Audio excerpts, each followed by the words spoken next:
Coming up in this episode of In Clear Focus.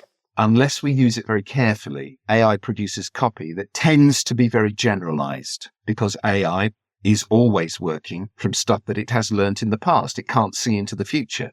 We as human beings can see into the future. We can imagine the future.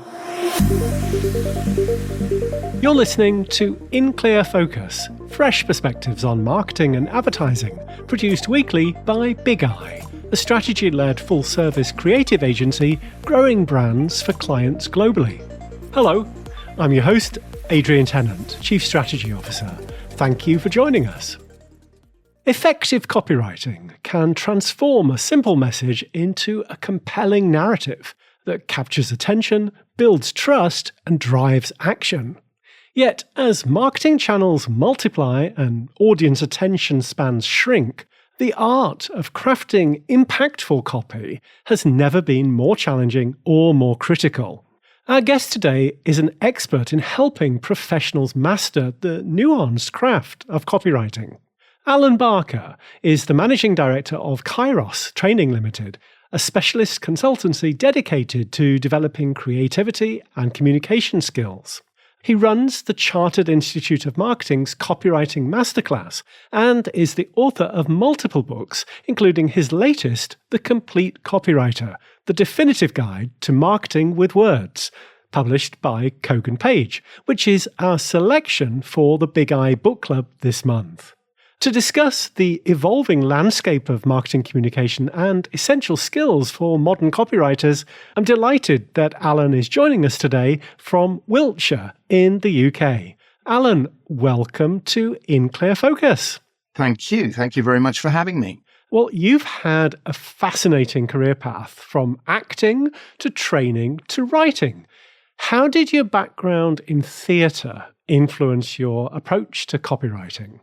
Yeah, it's a good question. I've thought a lot about how my work as an actor has influenced everything I've done since then. It's 30 years now since I was an actor, both in the theatre and on radio. I think that there are all sorts of skills, actually, which are completely transferable. For example, you have to maintain an audience's attention. You have to think about the scene that you're playing, the intention of your character, the way in which you're helping someone else to tell their story. So all of those things are not unlike the work that a copywriter does, not unlike at all. You're also having to work, of course, or usually you're having to work as part of a team of creatives, which again is something that copywriters very often have to do, whether you're working in a marketing department or a part of an agency. You are working with other people and you're having to adapt your ideas to other people's ideas. You're having to find parts of yourself that will help you play someone else when you're an actor. People tend to think about acting as play acting or pretending. It's not pretending. It's finding something in you that works for whatever character you're playing, if that makes sense. Actually, I think that copywriting is very similar to that. You're having to find what it is in you that will help you to do the job for someone else. I think of copywriting as applied creativity, and acting is very similar. I think there are lots of connections, really. In your book, you emphasize versatility as a key skill for modern writers. Alan, can you elaborate on why adaptability is so important? Yes. Well, the world is changing very fast. We all know that. But you, as a copywriter, you have to be prepared to adapt to different situations, different briefs, different client requirements, different expectations, different relationships with customers, with clients who aren't necessarily the same as the customers, and different channels as well, different techs, different technologies. You might find yourself in different business relationships. You might find yourself writing copy for different purposes, for different channels. Versatility is absolutely the name of the game. And of course, I haven't mentioned AI yet. The whole AI story is moving so fast. I think it's quite difficult at the moment to see precisely what kind of effect that's going to have on our work as copywriters. But one thing is becoming clear to me, and that is that on the whole, unless we use it very carefully, AI produces copy that tends to be very generalized. It tends to be rather like lots of other copy that's been produced in the past, not surprisingly, because AI is always working from stuff that it has learnt in the past. It can't see into the future. We as human beings can see into the future. We can imagine the future. And that is another important element of versatility that I think we have to bring to our work as copywriters. If we don't do that, then the copy we produce will be rather like that stuff I've seen recently called AI slop. You know? It used to be called zombie copy. I talk about zombie copy in the book. Zombie copy is maybe something slightly different. AI slop is zombie copy that's been produced by a machine. Maybe that's even worse. We want to avoid all of those things. So versatility is crucial to what we're doing. Well, let's bring it back to human beings. Many people write copy without necessarily identifying themselves as copywriters. Alan, what are the core competencies that you think define a truly effective copywriter? Well, I think of copywriting as essentially applied creativity. I use the word applied because I think copywriting bears the same relationship to, say, what other people might call creative writing, novel writing, poetry, whatever. It bears the same relationship to that kind of writing that graphic design maybe bears to fine art.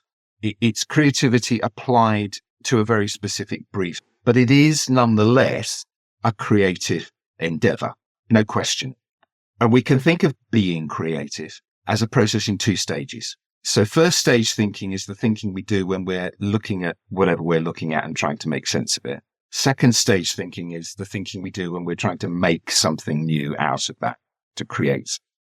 I think of the core competencies of copywriting as four competencies, two of which fall into each stage.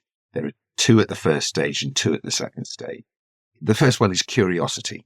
People often say to me, how can I write copy about something that I find boring? It's not an unreasonable question. The answer is to cultivate curiosity. There must be something about this, whatever it is, that has some kind of interest, some kind of fascination. Research your products or your services deeply. Research your organization. Research the brand.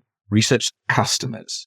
If you can't find something interesting about this product, well, find someone who does find this product interesting and ask them, what is it about this product that fascinates you? What do you like about this product? The more questions you ask, the more you exercise your curiosity, the more interesting you will find the brief that you're having to fulfill. I think it also helps if you're curious just about stuff in general. If you find life interesting, you find the world interesting, that will help because you need to be able to draw on as much as you possibly can as source material for your work. So curiosity, I think, is one of the core skills in first stage thinking, finding out about the world, finding out what you're looking at. The other core skill at the first stage, you could call mental mobility. It's like versatility, if you like. It's a similar kind of thing. Copywriters need to be able to think about the same thing in different ways. You'll be producing lots of different kinds of copy or content. You'll be working for multiple clients. You'll need to switch points of view. You might need to do that very fast. And the most obvious way that we exercise mental mobility is to look at something from someone else's point of view. And you could do that in quite an extreme way. Instead of thinking about how your customer looks at it, this washing machine or whatever it is, think about how an astronaut would look at it, or a Buddhist monk, or a surfer in Australia or something. That kind of mental mobility will help you to look at things in different ways. Mental mobility is also about making connections between different things. So there is a creative technique called force fitting, where you just take two ideas and force a connection between them. There are random word generators, for example, out there on the web that you could use. Take your brief, generate a word at random with a random word generator, and just see what kind of connections come up. You never know. Something interesting might happen. So curiosity and mental mobility seem to me to be the two core competencies at the first stage of the process. The second stage, what we're trying to do is make something of the ideas that we've generated. And that something that we create has to be something that someone will pay for, a client or whatever, something that will work, something that will do the job. So it's no good just having crazy, fantastical ideas. Those ideas have to be applied. They have to work in the real world. So the two competencies at the second stage, I think, seems to me, are, well, the first one is what I would call design thinking. I'm not particularly thinking of design thinking in the way that more strategic thinkers in the business world use the phrase, although it's very similar. I'm thinking simply of the idea that in order to create a good piece of copy, you need to structure it, you need to plan it. There was a copywriter called Eugene Schwartz, who's often hailed as one of the best copywriters around. He said, you don't write copy, you assemble it. You're working with a series of building blocks. You're putting the building blocks together into certain structures. And he said, you're building a little city of desire for your person to come and live in. It's a great idea, isn't it? And I'm very hot on this idea of structure. Structures suggest, as he says, a little city. It suggests buildings or something three-dimensional that you can walk into. It's not just a sort of beginning, middle, and end. There are lots of different structures that we can use to make our copy effective. And design thinking is all about knowing something about those structures and being able to apply them well. The very simplest kind of structure can be incredibly effective. A simple problem, agitate, solution kind of structure, which takes your reader on a little tiny journey. It is the kind of core of a narrative structure, actually. Something as simple as that in a social media post or something can be extremely effective. Then again, another kind of structure that I'm very keen on in a completely different context is the idea of saying something and then supporting it. Say it first and then support it. That's utterly different to the structure of problem, agitate, solution. It's not a linear structure. It's not a narrative. It's something else. So there are these different kinds of designs, different structures, and your reader will respond to those structures depending on where they find the copy and how they encounter it in the first. And the final competence is objectivity, which means testing your work in the real world. Without objectivity, you might write copy that doesn't meet the brief, doesn't address your reader's needs, doesn't get the sale, or whatever it is you're trying to do. That's another thing that I think is really important about copywriting these days. It's not just about selling. So objectivity is about making sure that your copy meets the brief, but it's also about understanding how language works in a very objective way. It's about knowing your grammar, knowing your punctuation, knowing how stylistics work, knowing the effects of different kinds of words in your copy, how punctuation can affect the rhythm of your copy, all of that stuff, which can be a bit intimidating if you haven't got too much of a background in the field, but you need to know something about how sentences work. You need to know something about grammar and syntax in order to be able to do the job more effectively. You wouldn't ask a motor mechanic to start fiddling with your engine if they didn't know how the engine worked. That aspect of objectivity, I think, is really important. Just one last thing about objectivity, because we exercise objectivity when we're editing, and editing is a crucial part of copywriting task. People often ask me, what's the best way to edit? My first answer is you have to edit. You can't get it right first time, so don't even begin to dream that you can. Editing is fundamental to the creative process. You can take a break before you edit. You can ask someone else to read your copy out aloud. I think that's a really powerful way to check how well your copy is working. How does it sound when they read it out aloud? Not when you read it, but when someone reads it who hasn't read it before. If they stumble somewhere, that will tell you that you need to change. If they feel good, if they think that it sounds good when they finish reading it, then you've probably got a pretty good piece of copy there. So take a break, ask someone else to read it aloud, and then test it.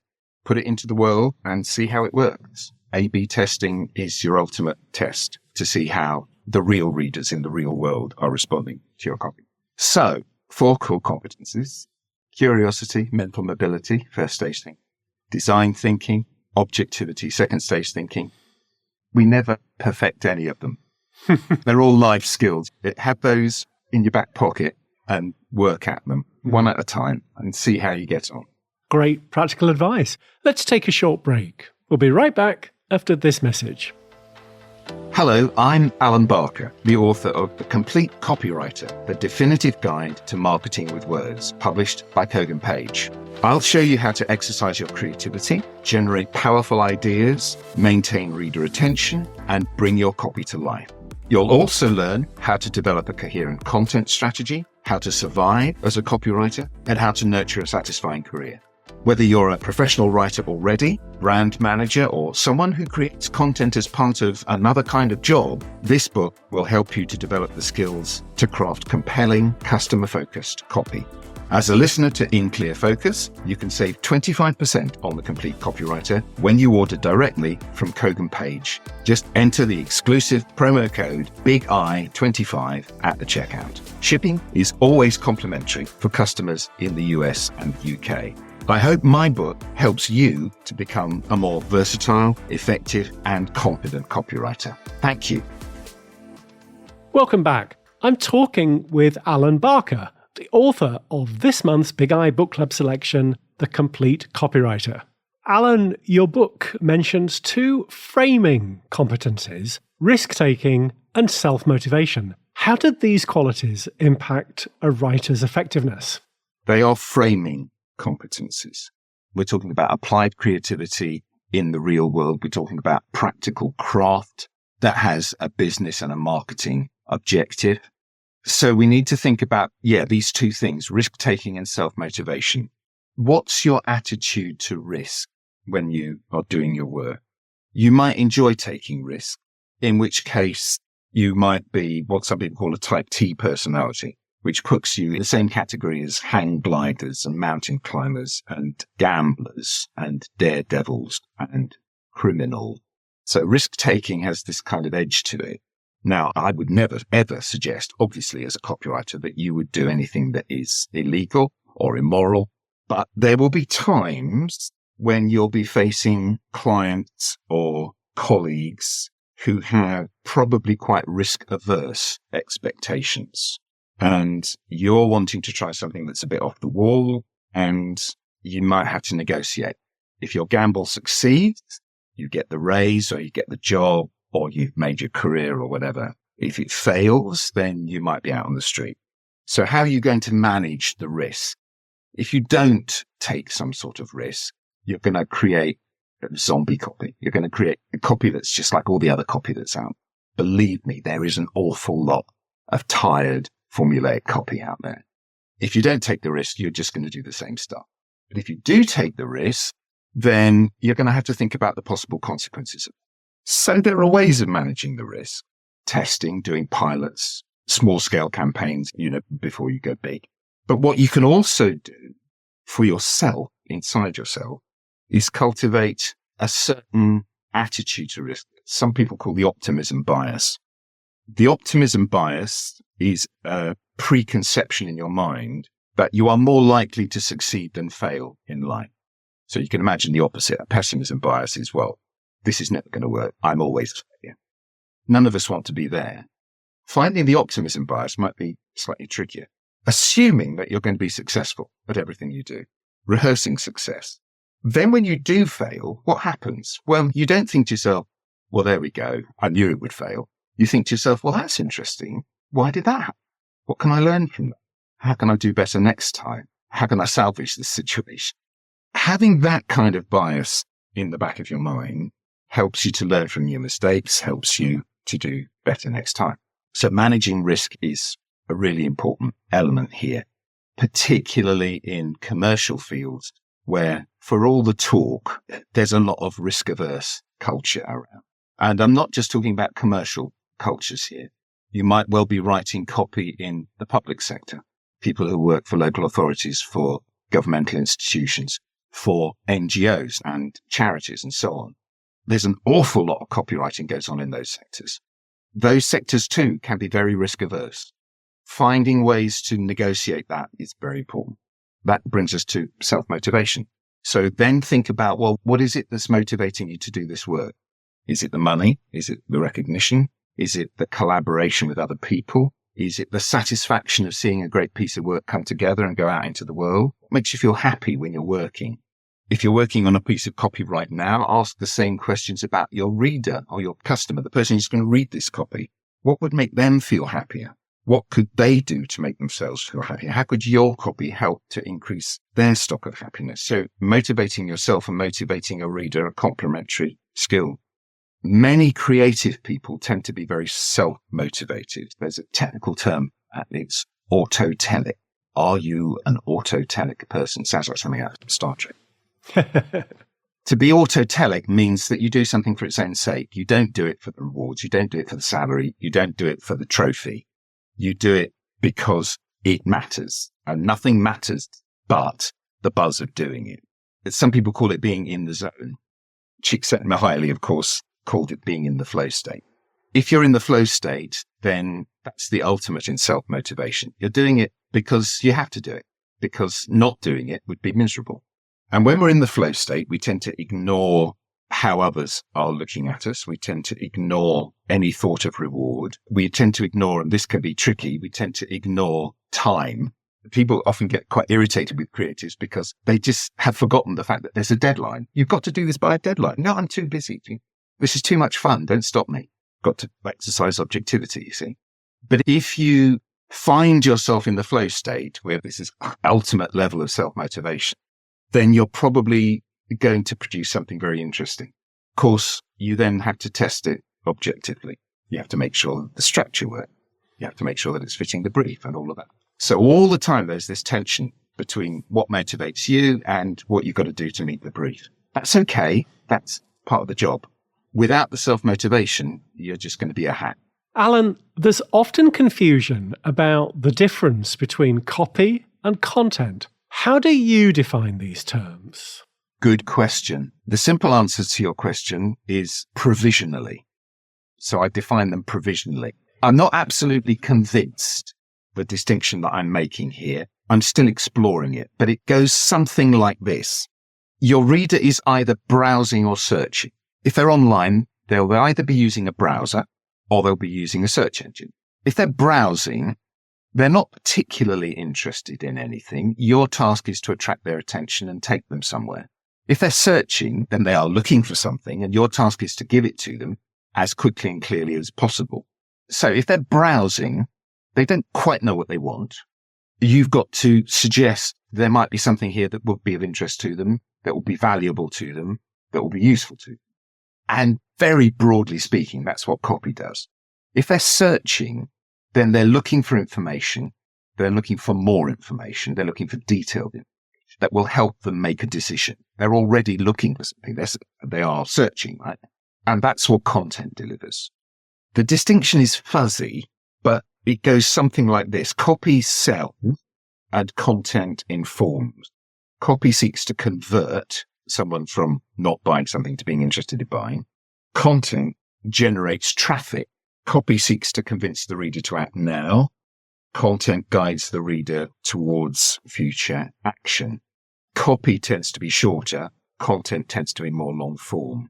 Copy tends to address the reader directly. Lots of you. Content usually talks more about a topic. We can also divide copy into, brochures or ads or social media stuff, and content be more like articles, thought leadership pieces and books or booklets and so on.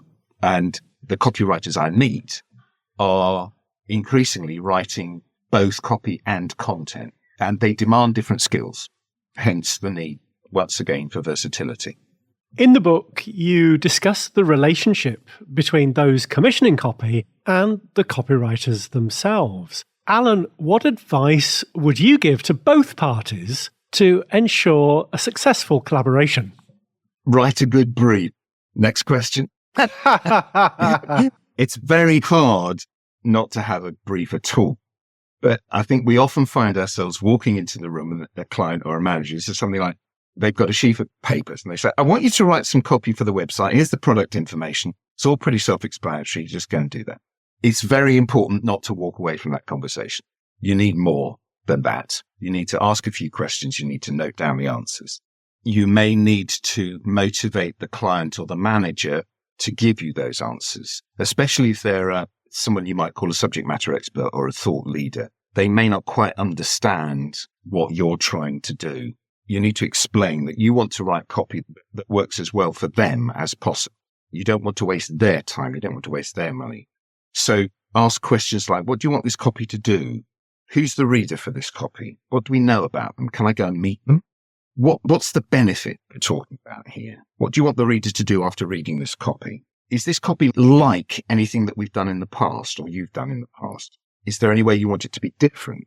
What's the deadline? All of those questions will give you useful information. And if you can then assemble those into a clearly structured brief, which you both sign, then there's a better chance that you will produce something that will satisfy them. So alignment is key. Yes. But alignment with what? That's the question.